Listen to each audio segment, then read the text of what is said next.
I remember growing up in the 50s and the 60s as a child in the barrios of San Antonio. And I remember what things were like before the Chicano movement. And I also remember that sense of magic and hope and possibility that came with the movimiento. Before the movimiento, we did not have the rights of normal citizens, of normal residents. We didn't have our streets paved by the city when we complained about charcos that were a foot deep.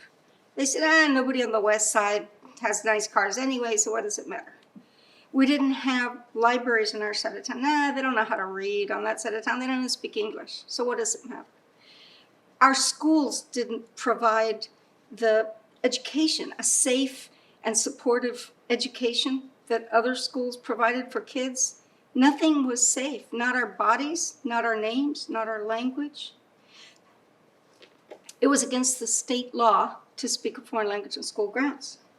So it didn't matter if you were in first grade or if you were a senior in high school. If a teacher thought they heard you saying something in Spanish, it was one stroke with the paddle, a wooden paddle. Sometimes they had other kinds of paddles. Sometimes they were thicker, sometimes they were thinner. This one had holes in it, so it would travel faster. The child was put in front of the classroom, had to bend over in front of the entire classroom and be hit on the rear end. One stroke for every word in Spanish, judged by somebody who didn't even speak Spanish. So this is what was happening before the movimiento. With the movimiento, and it started really with students, with high school students who began to walk out throughout the nation. Not that we hadn't had complaints and organizations and movements before, not that we hadn't had an adult population that were giving us civil rights training at home and telling us about the injustices that went on and even getting them published in places like San Antonio where you did have Spanish language newspapers that would publish our issues. But it came public and it came full blown with these high school students across the Southwest that walked out because of these issues. And along with that came speaking out our own concerns, having poets and writers and artists and actors and teatros that gave us a sense of having a voice. 1971, on the west side of San Antonio, a couple of blocks from my grandparents' house, I walked in where there was a sign that said Chicano Times. And there was the Chicano Times magazine, the first issue that they'd had enough money to put out. Very cheap newsprint on the inside and a nice glossy cover that said, Father of the Texas Revolution, Juan Nepomuceno Seguin.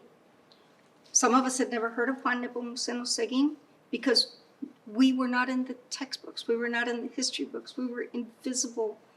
We had been deprived of our basic civil rights.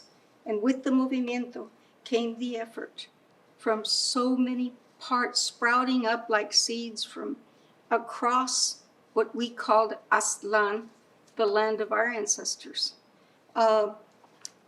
showing our art and our words and our movements and our actions.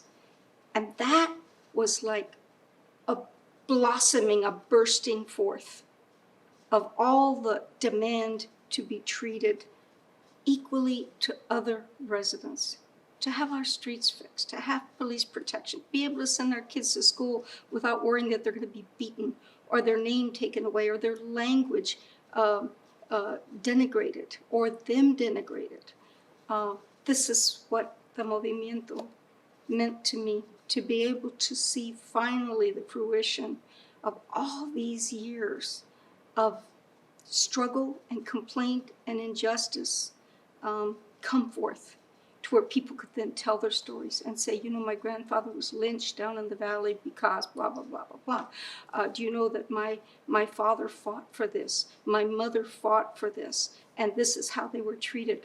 Those stories began to be documented, if not yet in the formal history textbooks, in our own textbooks that we created, in our own newspapers, in our own poems and novels and songs that we preserved.